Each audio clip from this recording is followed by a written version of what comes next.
Bendito Padre Celestial, gracias Señor por esta tarde, gracias Señor porque nos has permitido comenzar este domingo.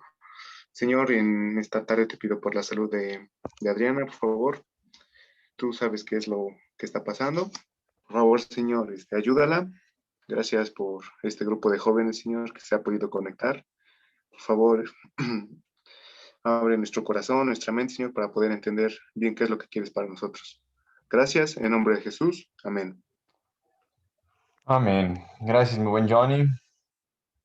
Bien, a manera de repaso, habíamos mencionado que el principio del que Pablo está hablando aquí en Primera de Corintios 7 debe ser la pureza.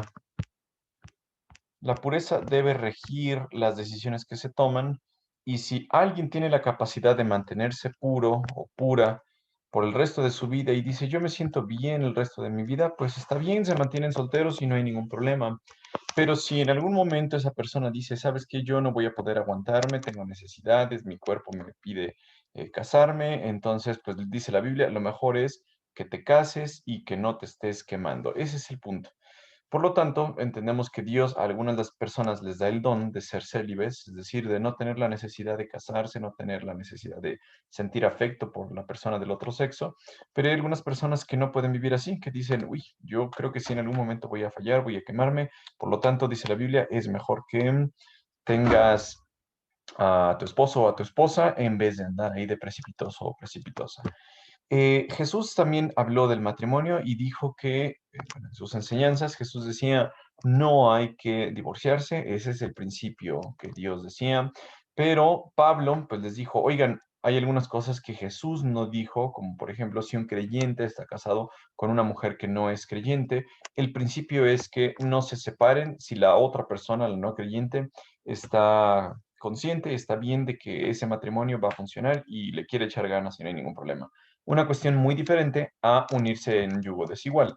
El yugo desigual es cuando uno ya es cristiano y se decide casar con una persona que no es cristiana. Eso es diferente. De lo que estaba hablando Pablo aquí es de que quizá los dos empezaron siendo inconversos y después uno de ellos se convirtió. Mencionó también Pablo que pues el principio es seguir la paz. Si una esposa y un esposo están casados, están felices, aunque uno sea creyente y otro no sea creyente, ese matrimonio debe continuar. Y la bendición que va a traer esta persona creyente al matrimonio y a la familia es que esas bendiciones que tiene van a irse hacia su familia. Es más o menos lo mismo que pasó con José. Nos dice la Biblia que cuando José estaba trabajando, Dios bendijo a José y por lo tanto Dios bendijo a su amo Potifar. Potifar se dio cuenta de eso y después lo hizo su mayordomo principal, pero era porque Dios estaba bendiciendo a José. De la misma manera, una persona salva bendice a su matrimonio y bendice a sus hijos. Nos dice la Biblia que esos hijos son santificados, que son hechos santos, no en el sentido de que ya son salvos, sino que de alguna u otra forma van a estar expuestos a la palabra de Dios, a las bendiciones de Dios, en vez de estar expuesto a todo este paganismo que estábamos mencionando la semana pasada. Tanto ídolo, tanto rito que se hacía para dedicar al niño o a la niña que estaban haciendo o que estaba en el vientre de su madre todavía. Era un show que la cultura de los griegos y los romanos imponía sobre los bebés. Y nos quedamos aquí. Dijimos que en la Biblia se dan dos concesiones para el divorcio. ¿Qué son esas concesiones? Son dos permisos. No porque Dios ame el divorcio, es decir, Dios desde el principio dejó claro que Dios odia, aborrece el divorcio. Eso es lo que dice las escrituras. Dios lo aborrece. Sin embargo, les da dos permisos en la Biblia para poder divorciarse. El primero lo dijo Jesús, ya lo estudiamos en Mateo. El primero de ellos era cuando una persona, un cónyuge, era infiel. Solamente uno de ellos era infiel. Es decir, le engañaba al esposo o a la esposa, la otra persona afectada podría divorciarse y obviamente se entendía que podía casarse de nuevo, obviamente con algún cristiano. Y en este pasaje se da la segunda concesión para el divorcio. Pero en todo esto, repetimos, Dios odia el divorcio. Versículo 15 y 16 que tienen en pantalla, alguien que los quiera leer, por favor.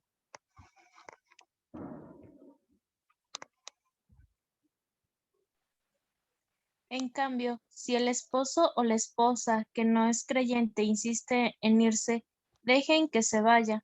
En esos casos, el cónyuge creyente ya no está ligado al otro, porque Dios ha llamado a ustedes a vivir en paz. ¿Acaso ustedes, esposas, no se dan cuenta de que sus maridos podrían ser salvos a causa de ustedes, y ustedes, esposos, no se dan cuenta de que sus esposas podrían ser salvas a causa de ustedes? Gracias.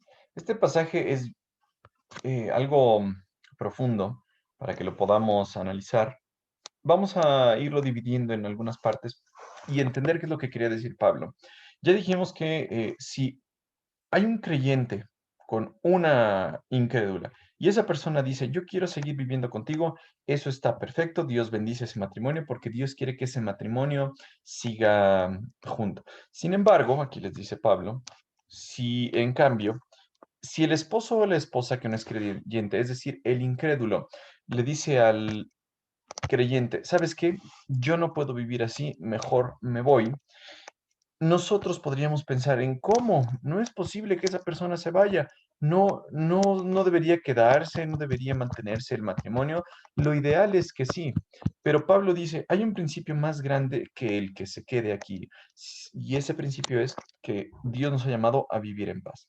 Por lo tanto, supongamos que este amigo no es creyente y esta amiga sí es creyente. Ella ya ha creído en Jesús como su Salvador, pero él dice, ¿sabes qué? Esto no va a funcionar, no me gusta que seas cristiana, no me gustan tus hermanitos, no me gusta que vayas a la iglesia, no puedo vivir así. En vez de que ella esté insistiéndole y decir, por favor, quédate conmigo, vamos a seguir juntos el resto de nuestras vidas, por favor, mantén aquí la casa unida. La Biblia te dice, en este caso, el cónyuge ya no está ligado al otro, es decir, Dios le da permiso de divorciarse porque lo que quieren es que lleguen a un acuerdo en paz. Entonces, se permite en este caso la segunda forma de divorcio. La primera dijimos solamente por causa de infidelidad, la segunda es porque ella es creyente y él no, y él decide irse. Surgiría una pregunta aquí. Diríamos, entonces, ¿no debe ella decir, no, ¿sabes qué? Te voy a mantener aquí por todas las razones que yo tengo como cristiana, te voy a convertir de alguna forma u otra? Pablo le está diciendo, eso tú no sabes si va a ocurrir. Dice el versículo 16, ¿acaso esposas no se dan cuenta de que sus maridos podrían ser salvos a causa de ustedes? Quizá algunas personas, algunas creyentes estaban diciendo, pues yo voy a hacer todo para mantener este matrimonio aunque él no quiera. Y si eso estaba pasando, pues ellas pensaban que podía salvar de alguna forma al esposo, pero Pablo les está diciendo, ustedes no lo pueden saber, ustedes no saben si él va a ser salvo al final o no. Obviamente el ejemplo de esta mujer, de esta creyente, podía ser suficiente para que él creyera, pero al final Dios iba a tocar o no el corazón de él. Entonces Pablo les está diciendo, no se dan cuenta de que sus maridos podrían ser salvos a causa de ustedes y ustedes esposos no se dan cuenta que sus esposas podrían ser salvas a causa de ustedes.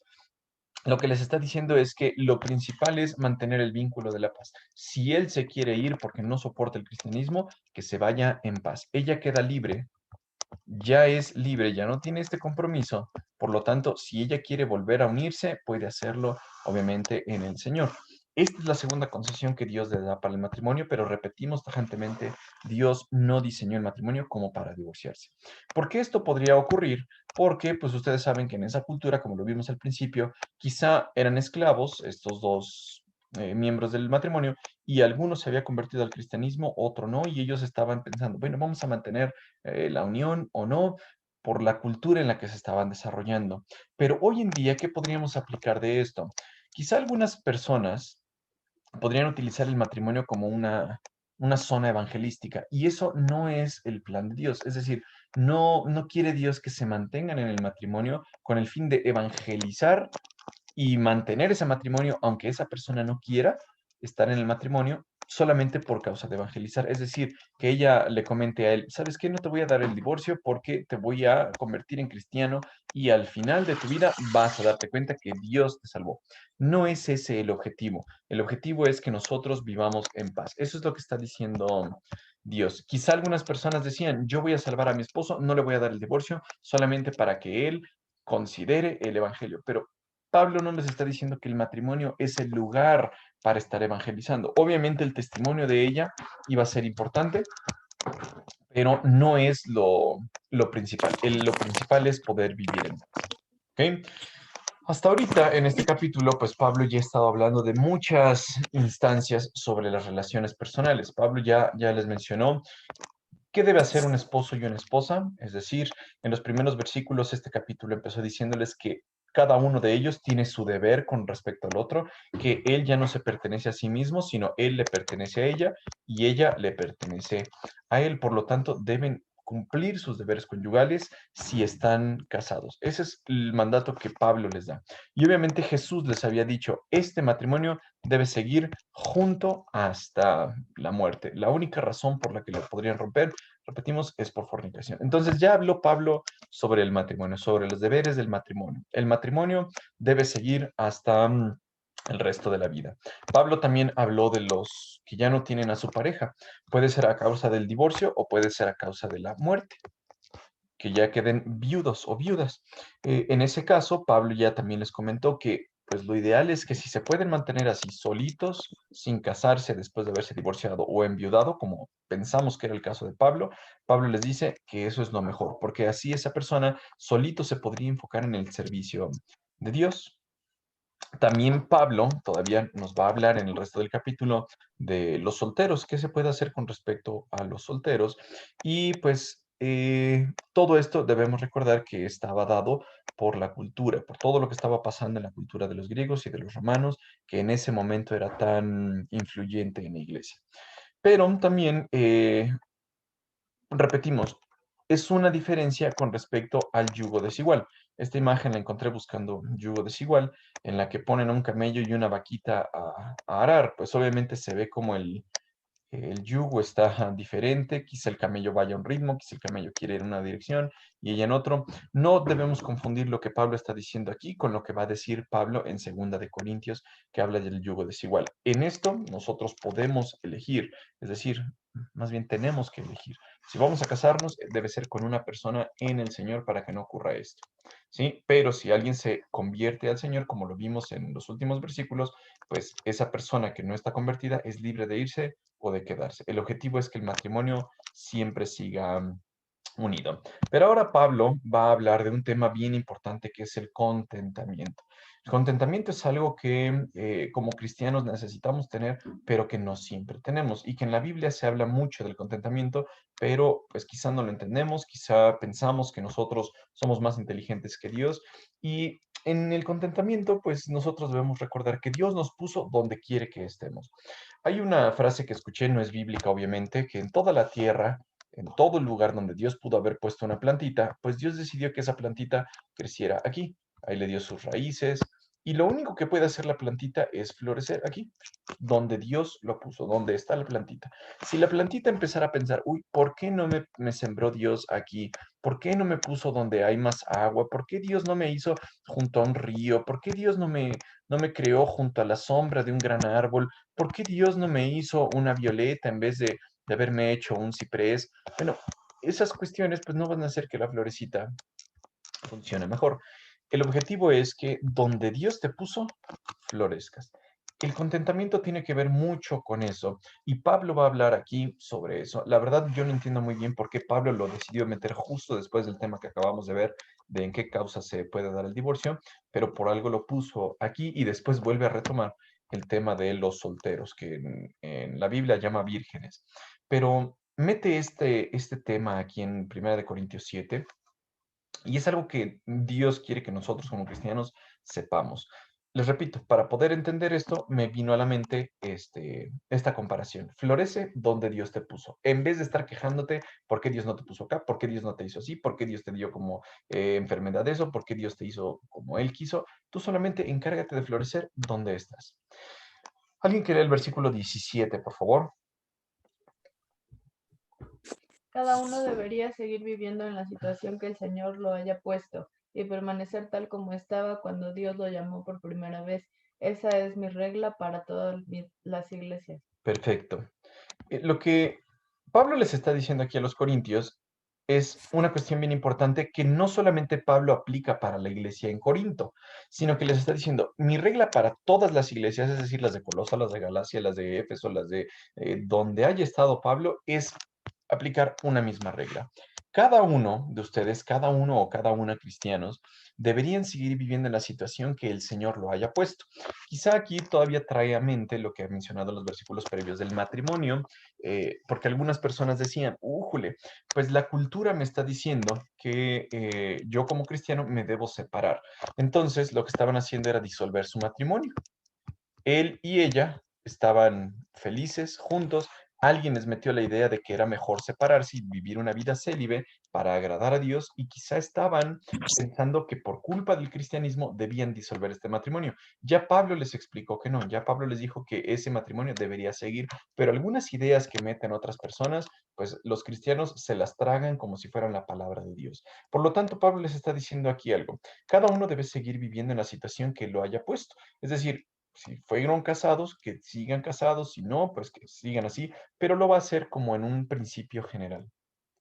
Y Pablo les dice, cada uno debe estar, perdón, cada uno debe permanecer tal como estaba cuando Dios lo llamó por primera vez. ¿Qué significa este llamamiento? Pues obviamente está hablando de la salvación. Cuando alguien recibió a Cristo como su Salvador y se encontraba en una condición social o en una condición personal, así debe continuar más adelante en el cristianismo.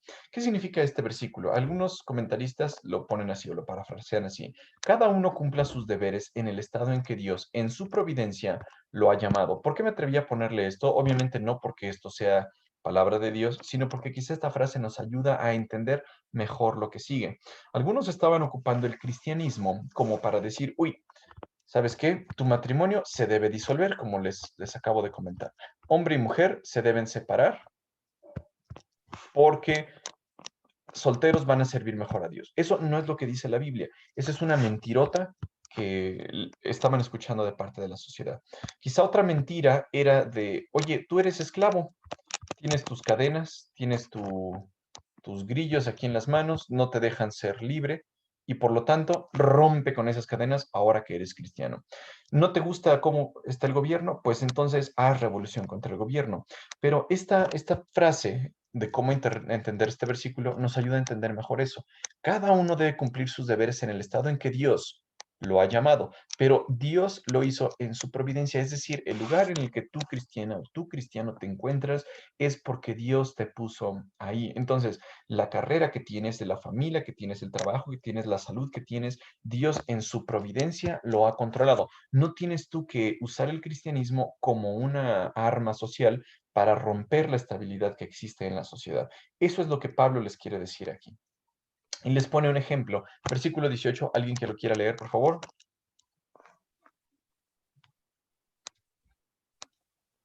Por ejemplo, un hombre que se circuncidó antes de llegar a ser creyente no debería tratar de revertir su condición, y el hombre que no estaba circuncidado cuando llegó a ser creyente no debería circuncidarse ahora. Ok, este es un versículo así medio intrigoso. ¿Cómo es posible que un hombre que se circuncidó después quiera revertir su condición? Es decir, si ya se quitó un segmento de su piel, de su cuerpo, ¿cómo va a revertir esa condición? Es una pregunta así como que parecería ridícula. En los escritos de los rabinos y algunos historiadores como Josefo mencionan que algunos hombres que obviamente eran circuncidados, ¿quiénes son los circuncidados? Los judíos. Ellos, pues obviamente ya no tenían un segmento de su piel. Y lo que estaban haciendo algunos de ellos era una cirugía en la cual yo entiendo que se iban a injertar un poquito de piel. Es decir, quizá tomaban piel de otro lado y la ponían en otra zona para tratar de revertir esa condición. Algunos otros comentarios que leí eran de, bueno, quizá recurrían a las artes como a un tatuaje o una forma de, con pintura, poder hacer que ya no estaban circuncidados. ¿Por qué? Porque los judíos recuerden que en ese tiempo, unos años antes, habían sido invadidos por primero los griegos y después por los romanos. Los judíos, durante el periodo de los 400 años de silencio, fueron atacados por los griegos. Los griegos obviamente profanaron el templo en los tiempos de Antíoco Epífanes, que era un descendiente de uno de los generales de Alejandro Magno, y en ese tiempo pues hubo una revolución social. Los judíos pues quizás dicen, ay, no me gusta ser judío, no me gusta que los demás me tachen como judío, entonces por alguna razón querían revertir su condición haciéndose un tatuaje o poniéndose un injerto de piel o alguna cirugía en la cual ellos trataban de hacer crecer la piel que les habían retirado cuando eran niños. Entonces, lo que estaban haciendo era, los judíos le estaban dando la espalda al lugar donde los habían puesto Dios. Es decir, Dios los había hecho judíos, Dios quería que ellos siguieran siendo judíos, que tuvieran esa marca de judíos, pero ellos decían, no, no me gusta mi condición, yo me quiero identificar con esos griegos, yo me quiero identificar con otras personas, de tal manera que cuando iban al gimnasio o gymnasium en griego, ellos podían mostrar su cuerpo, porque pues ustedes saben que muchas veces hacían ejercicio desnudos, y cuando los otros los veían decían, ah, este no está circuncidado, por lo tanto no es judío. ¿Qué es lo que estaba pasando entonces aquí? Pues que quizá el judío estaba tratando de revertir su condición porque no le gustaba identificarse con los judíos. Él estaba descontento, él no estaba feliz porque Dios lo había hecho judío y quería entonces revertir esa condición. Obviamente, pues esto ahorita nos parece sin relevancia, pero el punto principal es el que les mencionaba al principio, el del contentamiento. Dios te hizo de una manera, permanece de esa manera. No debes buscar cambiar.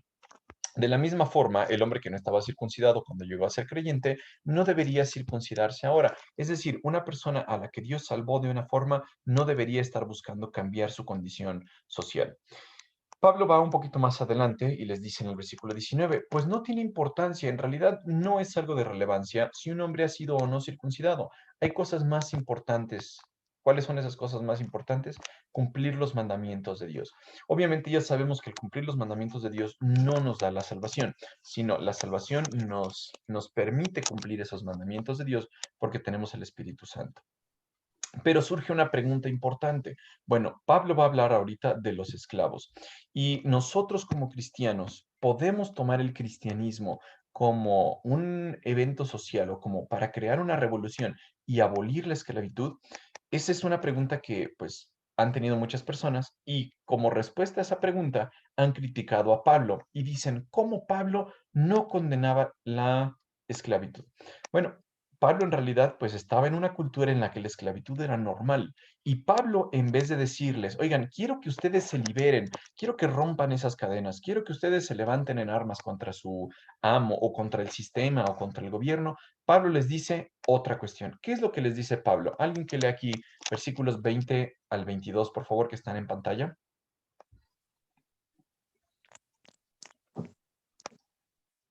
Cada uno debería permanecer tal como estaba cuando Dios lo llamó.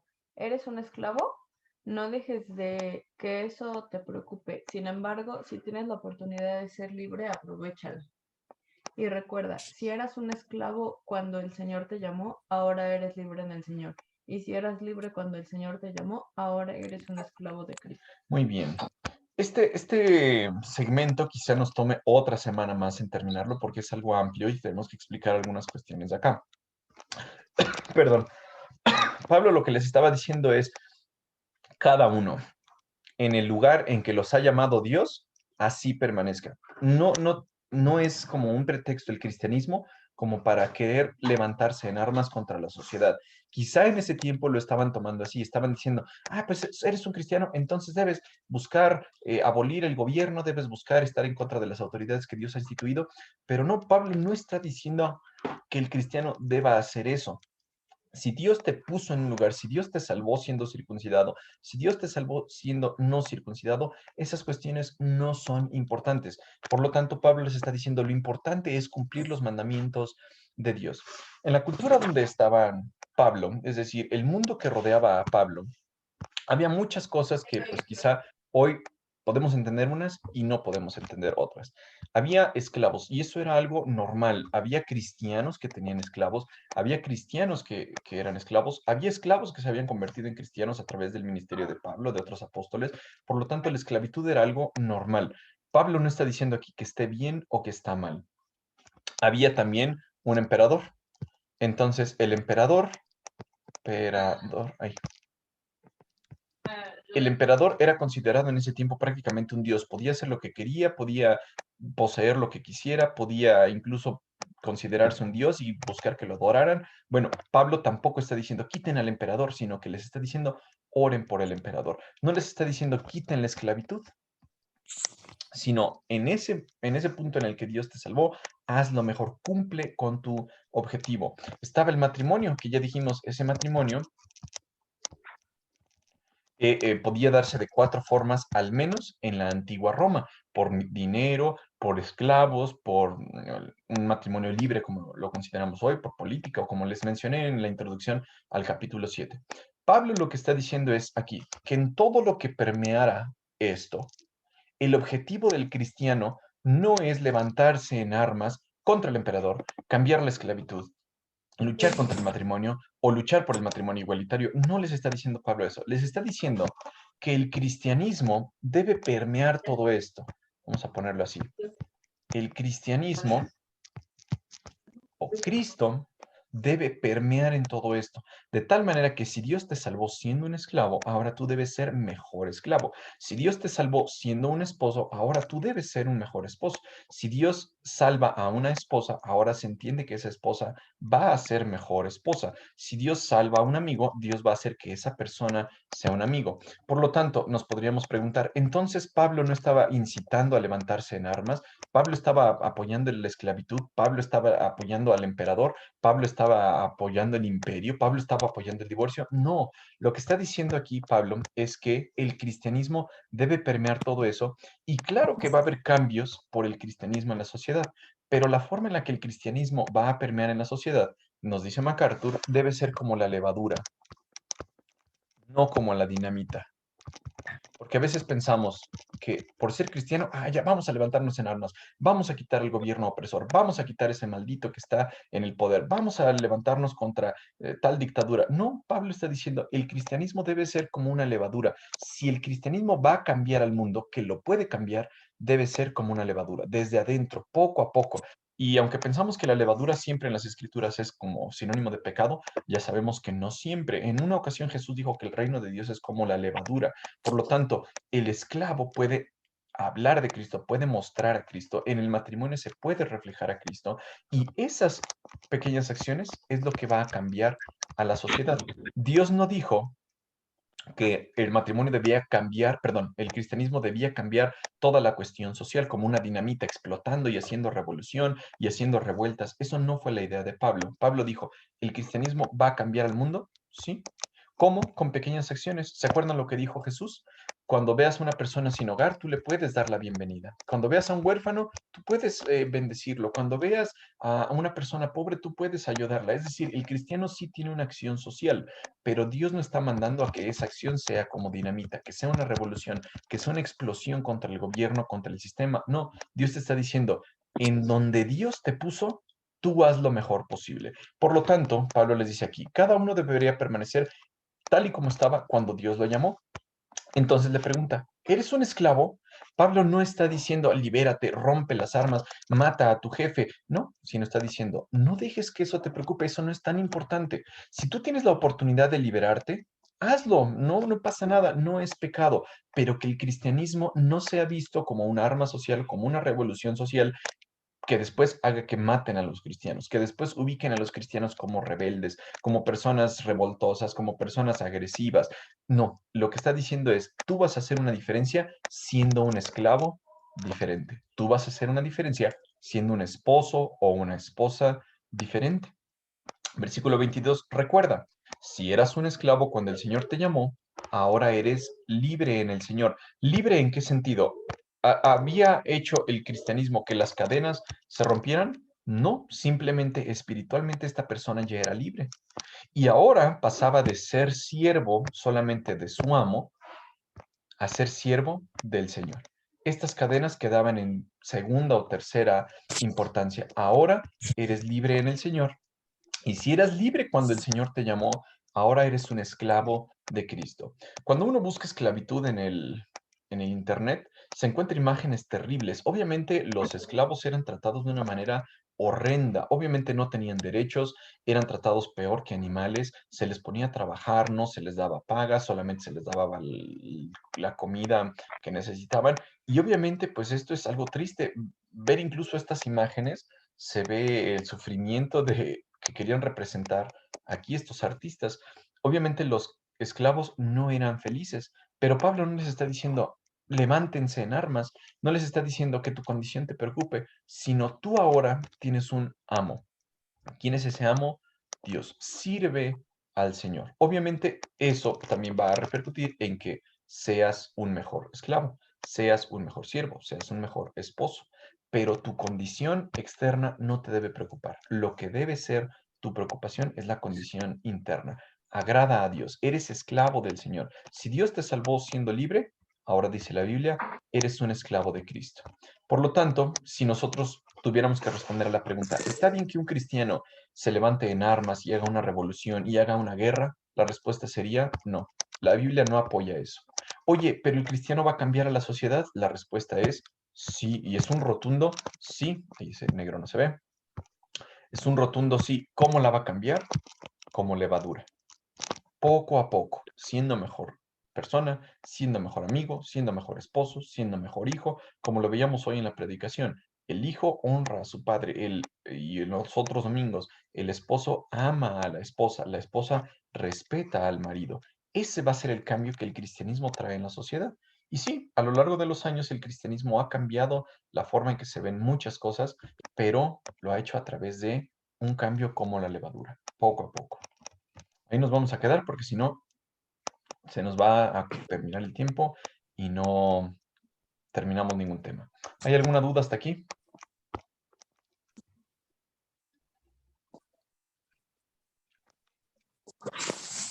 Creo que no, ¿verdad? Bueno, Janet, ¿nos quieres despedir en oración, por favor? Sí, claro, vamos a orar. Señor, te damos muchas gracias por este día, por la oportunidad de vida que tú nos das y por cada uno de los jóvenes y de aquellos que pueden escuchar de tu palabra a través de estos medios. Gracias por la vida de Mario, gracias por lo que tú has dejado en tu palabra y te pedimos que tú nos ayudes a ponerlo en práctica en nuestras vidas. Bendice a cada uno de los jóvenes, de los hermanos, de los líderes. Separa con ellos y estamos tan agradecidos porque a través de un año tú has mostrado tu misericordia con nosotros. Gracias, Padre, por todo. En el nombre de Cristo Jesús. Amén. Amén. Gracias.